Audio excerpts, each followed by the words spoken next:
어, 요한복음 8장 48절부터 할게요. 48절. 유대인들이 대답하여 이르되 우리가 너를 사마리아 사람이라 또는 귀신이 들렸다는 말이 옳지 아니하냐. 예수께서 대답하시되 나는 귀신 들린 것이 아니라 오직 내 아버지를 공경함이거늘 너희가 나를 무시하는도다. 이런 말이 그들이 봤을 때는 귀신 들린 사람의 말이라고 하는 거지. 어떤 식의 말이? 나는 오직 내 아버지를 공경한다 이런 거. 그러니까 하나님을 너무나 태평하게 아버지라고 말하는 이런 부분들이 유대인들한테는, 왜냐하면 유대인들은 특징이 뭐예요? 유대인 특징은 오직 여호와 하나님 한 분만 믿는 거거든. 남은 다 우상이고. 그래서 오직 여호와 하나님 한 분만 믿어야 되는데 예수가 와서 무슨 말을 해? 자기를 믿으라 그러니까. 하나님을 믿으니 또 나를 믿으라 그랬단 말이지. 그러니까 원래 유대인들은 오직 여호와 하나님 한 분만 믿는 것이 정통 신앙인데 갑자기 예수가 자기를 믿으라 그러니까 그들의 믿음을 봤을 때는 용납할 수 없는 거죠. 그들이 오랜 세월 동안 하나님 한 분만 믿는 것이 진리로 알고 살아왔는데 갑자기 새파란 어떤 그 나사렛 출신 애가 와서 한다는 말이 하나님을 믿으니 나를 믿어라. 그러니까 그 당시 유대인의 인식으로는 도저히 수용 불가한 어떤 요구사항이란 말이지. 그러니까 너 귀신 들렸구나. 그러니까 마찬가지 지금도 예수를 믿는 것은 기적이에요. 그리고 이제 유대인들의 이 모든 어떤 반응은 뭘 보여주는 거야? 유대인의 반응은 우리 모든 인간들의 반응을 대표로 보여주는 거거든. 다시 말하면 예수를 믿는 것은 인간의 의지로, 인간의 이성으로 안 된다는 사실을 보여주는 거예요. 그래서 그 뒤에 말씀, 그 50절 말씀 봐봐. 나는 내 영광을 구하지 아니하나 구하고 판단하시는 이가 계시니라. 자, 이게 또 하나 이제 중대한 말인데, 진실로 너에게 이르노니 사람이 내 말을 지키면 영원히 죽음을 보지 않는다 이 말이거든. 그러니까 아브라함도 죽었잖아. 이사야도 죽었고 다 죽었는데 예수가 한다는 말이 뭐냐면 내 말을 지키면 영원히 안 죽는다. 그러니까 이게 수용 가능한 말이냐고. 그렇잖아요. 예, 도저히 믿을 수 없는 말을 예수님이 한 거지. 그래서 52절 말씀 보면 52절에 유대인들이 이르되 지금 네가 귀신 들린 줄을 아노라.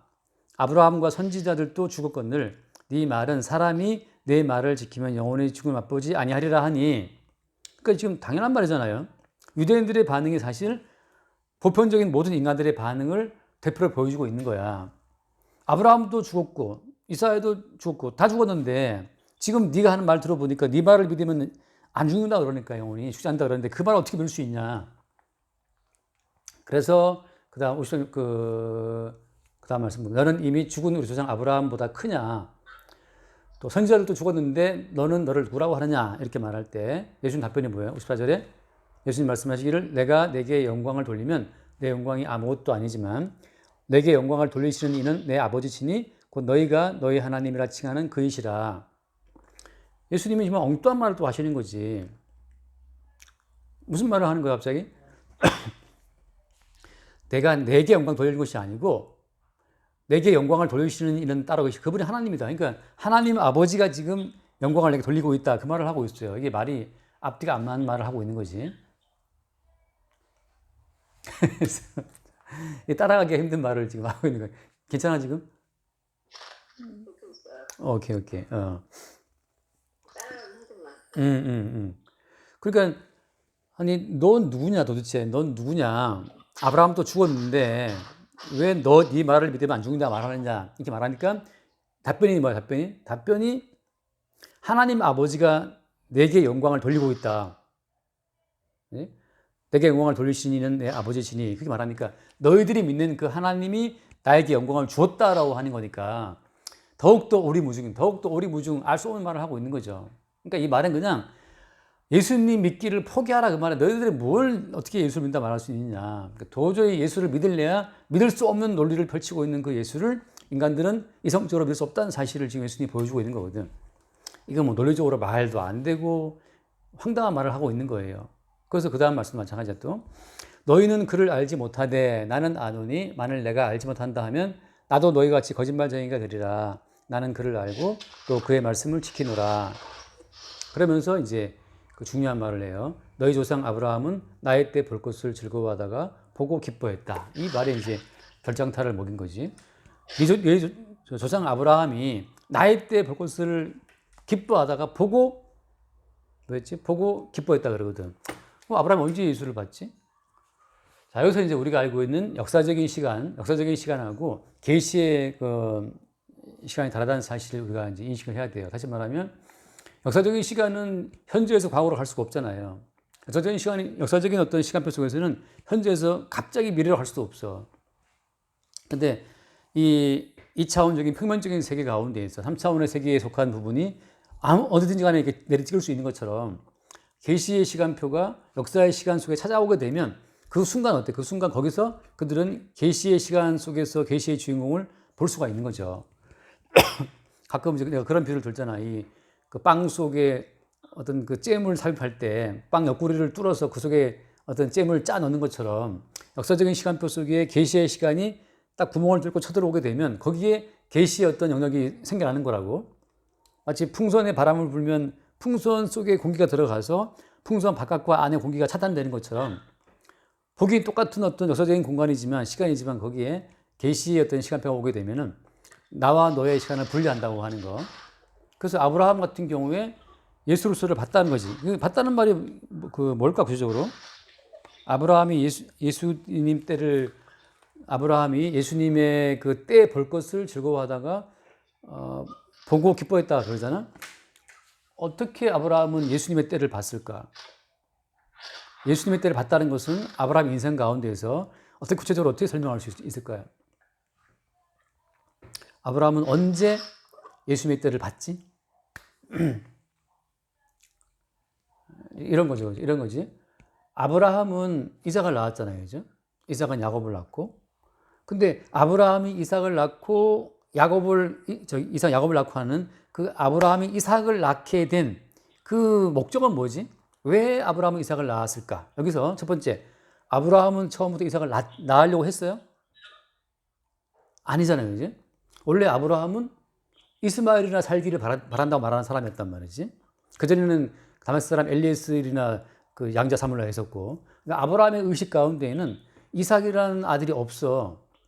근데 하나님께서는 일방적으로 아브라함과 사라한테 이삭을 주신 거란 말이지. 거기서 그럼 아브라함은 어떻게 이해했을까? 아브라함 생각할 때 왜 나나 내 와이프가 생각지 못한 새로운 아들을 하나님은 주셨을까? 이렇게 볼 때 왜 이삭을 주신 거지? 그때 뭘 본 거예요? 이삭 속에 담겨 있는 뭘 본 거야? 이삭 속에 담겨 있는 야곱을 보고 그 속에 담겨 있는 유다를 보고 결국 마지막에 누가 와?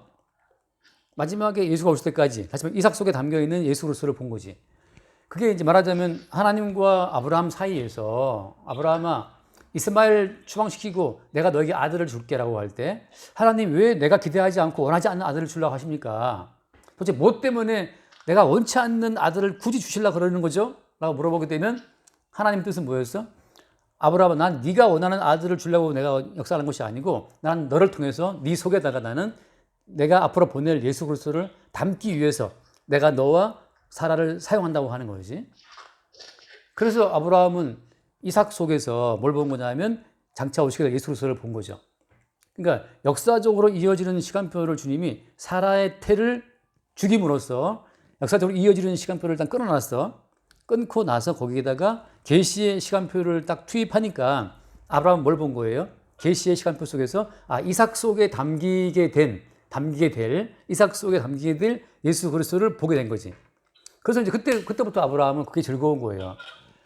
독자적으로 내가 생각하는 내 인생은 이스마엘을 낳고 이스마엘을 키워 잘 살면 되는데 그 소박한 그 아브라함의 꿈을 깨버리고 원치 않는 이삭을 줌으로 말미암아서 아브라함의 인생이라고 하는 것은 장차 올 메시아를 담게 되는 그리스도라는 사실을 보는 거지. 그래서 아브라함은 그 나이 때 볼 것을 즐거워하다 보고 기뻐했다는 말이 그 말이에요. 그래서 이미 그때부터 아브라함은 예수 그리스도의 오실 때를 알게 된 거지. 자, 그러는 가운데서 그 다음 무슨 말씀이에요? 58절 말씀에 예수께서 이르시되 진실로 너에게 이르노니 아브라함 나기 전부터 내가 있다. 다시 말하면 그냥 모든 그 역사를 가능케 했었던 역사를 창조해낸 계시세계의 주인공이 예수님이라는 사실을 예수가 말씀하시는데, 이거는 어때? 이거는 그냥 계시세계의 주인공이신 예수님이 그들 속에 믿음을 담아서 그 담아놓으신 믿음을 통해서만 다가오시는 어떤 분위기 때문에 예수님이 믿음의 통로를 열어주시는 자들만 예수님이 묻은 말씀을 받을 수 있고 믿을 수 있어요. 아니면 예수님께서 그들 속에 믿음이란 통로까지 깔아주지 않으면 아무도 이 예수를 믿을 수 없고 그냥 흙덩어리로 살다가 흙덩어리로 죽는 거지. 마찬가지죠, 그죠? 지금 지온이를 보면서 기특이를 보면서 기특이 속에서 그 뭔가를 못 본다면 그냥 우리는 흙이 흙을 낳고 흙이 흙을 낳고 키우다 나중에 그냥 사라지는 흙으로 돌아가게 되는 허무한 요인 아무도 볼 수가 없는 거지. 그래서 오늘 예수님 말씀 자체는 이것은 유대인들을 통해서 어떤 인간도 그들의 이성과 그들의 능력으로서는 하나님의 구원의 세계에 접근 불가라는 사실을 보여주는 거고, 예수님께서 계시세계의 주인공으로서 이 땅에 와서 그들 속에 믿음을 심어주는 자들에 한해서만 예수를 믿을 수 있다는 사실을 보여주는 거예요. 그래서 여기 잠깐 아까 말씀 여기 그 57절 말씀 보면은, 자, 유대인들이 이르되 내가 아직 50세도 못 됐는데 아브라함을 받느냐라고 물어보잖아요. 계속 예수를 어떻게 보는 거예요? 예수님을 계속 예수님을 육신적인 예수로만 보는 거지. 육신적인 예수로 봤을 때 예수는 어떤 사람이에요? 육신적인 예수로 봤을 때 예수님은 50, 50살도 안 됐는데 벌써 아브라함을 봤다고 이렇게 막 떠벌리는 허풍장이거나, 아니면 나사렛 출신 촌놈이거나, 육신적인 모든 조건으로서는 그들이 기대하는 하나님의 이미지가 너무 안 맞는 거죠. 그래서 이미 어때? 이미 예수님께서는 인간들의 안목과 생각 자체를 그냥 그들의 인식으로 스스로 속도록 만들어 놓고 오시는 거예요. 다시 하나 말씀 한번 읽을게요. 눈이 피곤한가? 밤에 잠을 잘 자나? 애기가? 어제 제가 잠을 못 자가지고. 오케이. 그 말씀 보면은 5장 15절 말씀 볼게요. 고린도후서 5장 15절 말씀 보면, 그가 모든 사람을 대신하여 죽으시면 살아있는 자들로 하여금 다시는 그들 자신을 위하여 살지 않고 오직 그들을 대신하여 죽었다가 다시 살아나신 이를 위하여 살게 하려 함이라 라고 되어 있거든. 그러면서 그 다음에 그러므로 우리가 이제부터는 어떤 사람도 욕심을 따라 알지 아니하노라. 이게 참 중요한 이야기야. 어떤 사람도 욕심을 따라 알지 않는다. 다시 말하면 엄마지만 기특이를 볼 때 육신을 따라 기특이를 알게 되면, 그게 말하자면 주님께서 역사하시는 그 흐름을 못 보게 되는 그냥 맹인들 삶이라고 하는 거지. 그러면서 그 뒤에 하신 말씀이, 비록 우리가 그리스도도 육신을 따라 알았으나 이제부터는 그같이 알지 않는다. 처음부터 그리스도 예수를 육신을 따라 본 사람들은 다 시험에 들었어요. 마찬가지야 지금. 그렇다면 지금 어때? 이거 아주 큰 어떤 역사적인 그 어떤 반전의 관점이라고. 모든 육신은 어때? 모든 육신이라는 것은 육신으로 판단될 수 있다 없다? 보이는 모든 육신적인 세계는 육신적인 관점으로 파악이 안 된다는 거죠. 왜냐하면 육신 넘어 있는 계시의 세계, 언약의 세계의 어떤 그 목적을 위해서 동원된 것이 육신 세계이기 때문에, 예컨대 기특이를 봤을 때 기특이가 도대체 어떤 계시적인 사건을 보이기 위해서 우리 가족이 오게 되었는가를 봐야만 육신을 따라 보는 것이 아니고 언약을 따라 보게 된다고 하는 거죠. 그래서 하는 말이 뭐냐? 사도 바울이 그 이제 17절 말씀에, 그런데 누구든지 그리스도 안에 있으면 새로운 피조물이라 이전 것은 지나갔으니 보라 서시 되었다. 그렇게 말한다고. 그리스도 안에 있지 않으면 다 흙덩어리, 낡은 피조물이라고 하는 거지. 다시 말하면 육신대로 모든 사물을 보는 관점은 다 그리스도 바깥에 있는 자들의 안목이라고 하는 거지. 다시 말해서 지금 하늘의 해와 달과 별들과 모든 은하계와 우주 전체가 다 어디 안에 있는 거야? 그리스도 예수 안에 있을 때 새로운 피조물이라는 뜻이에요. 반대로 어때? 그리스도 예수 안에 있는 그 어떤 피조물로 모든 이 세계를 보지 않으면 어떻게 보겠어? 육신적인 내 관점으로 보겠지. 육신적인 내 관점으로 파악하는 모든 것이 다 육신에 속한 세계가 돼요. 그래서 유대인들은 어때? 유대인들은 자기 육신적인 관점으로 예수를 바라보니까 예수님은 나사렛 출신이고 예수님은 그 엄마가 마리아가 아버지 요셉이고 도저히 예수의 말씀을 수용할 수가 없는 거지. 그래서 지금 이제 예수님의 십자가 사건 이후에 역사를 살아가는 우리 입장에서는 어때요? 모든 육신 자체도 어때? 그리스도 예수 안에 있는 어떤 그 용도로서 모든 육신적인 세계를 파악한다고 하는 거.